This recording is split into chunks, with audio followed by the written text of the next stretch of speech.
Terima kasih teman-teman wartawan. Saya tidak menyangka masih menunggu seperti ini. Tadi baru selesai rapat tadi bersama Menteri Perumahan dan Kawasan Permukiman Bapak Marwara Siarait dan juga Menteri Transmigrasi Bapak Iftithar Sulaiman.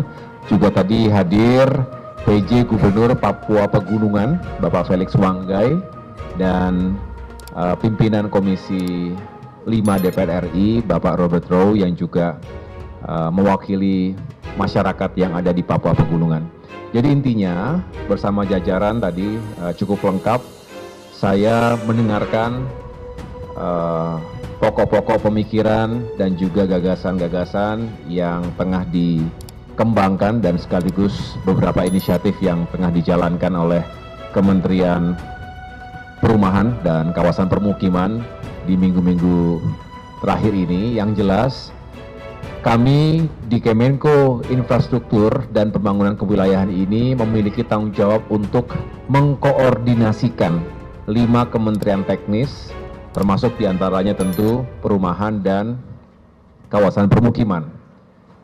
Saya ingin menjadi bagian yang tidak terpisahkan untuk bisa mengorkestrasi pembangunan infrastruktur secara nasional. Dan kata-kata pembangunan kewilayahan yang menjadi satu dalam nomenklatur Kemenko ini tentu diharapkan bisa menjawab sekaligus menghadirkan solusi-solusi terhadap berbagai ketimpangan pembangunan di wilayah Indonesia, khususnya Indonesia Timur, khususnya Papua. Dan malam hari ini khusus kita berbicara Papua Pegunungan. Kami mendengarkan juga aspirasi dan masukan dari pejabat saat ini di Papua Pegunungan. Tadi Pak Gubernurnya datang dan juga ada beberapa bupati. Yang jelas bagaimana daerah otonomi baru yang dikembangkan ini bisa segera dibangun pusat pemerintahan yang juga bisa berjalan dengan baik.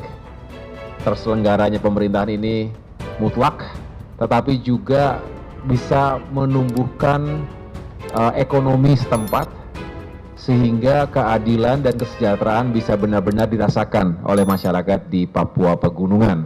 Tentu berbicara terkait ini kita harus melihat seluruh aspek dengan bijak, karena bukan hanya aspek teknis pembangunannya, tetapi lihatlah aspek politiknya, keamanan, hukum, sosial, termasuk budaya setempat.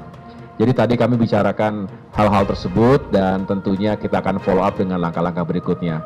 Kita ingin bukan hanya memperkuat dan memperbaiki konektivitas di Papua, tapi juga tadi disampaikan kita butuh perumahan yang layak untuk masyarakat atau saudara-saudara kita yang ada di sana. Jadi permasalahan utama terkait lahan tentu harus carikan solusinya, anggarannya, kemudian juga perizinannya, termasuk bagaimana kita bisa mengurangi atau membuat harga-harga material konstruksi bisa lebih terjangkau. Tadi diceritakan oleh PJ Gubernur Papua Pegunungan yang mengilustrasikan bahwa harga satu sak semen itu bisa sampai dengan Rp800.000 ketika di daerah tetangganya, kota tetangganya itu 80.000. Jadi bisa sampai 10 bahkan 12 kali lipat. Jadi bisa dibayangkan teman-teman sekalian betapa mahal biaya pembangunan infrastruktur di wilayah Papua itu yang memang harus kita segera pikirkan dan carikan solusinya bersama. Utamanya pertama adalah membangun konektivitasnya sehingga biaya logistik menuju Papua bisa ditekan, bisa lebih murah. Kemudian ya tentu pemerintah pusat benar-benar memberikan atensi dan dukungan-dukungan yang diperlukan baik secara teknis maupun secara politik. Saya rasa ini yang menjadi pokok-pokok pembicaraan kami tadi. Selebihnya nanti bisa ditanyakan langsung kepada menteri-menteri teknis yang tadi hadir.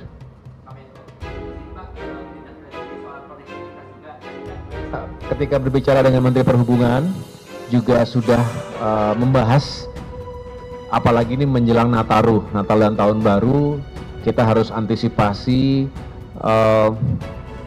intensitas perjalanan manusia dari satu tempat ke tempat yang lain ini juga akan lebih tinggi, dan kita juga harus meyakinkan bahwa harga-harga tiket itu terjangkau. Ini membutuhkan planning yang lebih lanjut lagi. Saya akan menjelaskan di kesempatan yang berikutnya, tetapi Kementerian Perhubungan saat ini tengah merumuskan langkah-langkah strategis dan taktisnya. Mudah-mudahan bisa segera kami jelaskan. Tapi prinsipnya begini, ini Pak Menteri Transmigrasi yang juga sudah menyampaikan langkah-langkah transformasi di bidang transmigrasi. Nanti beliau bisa menjelaskan lebih lengkap.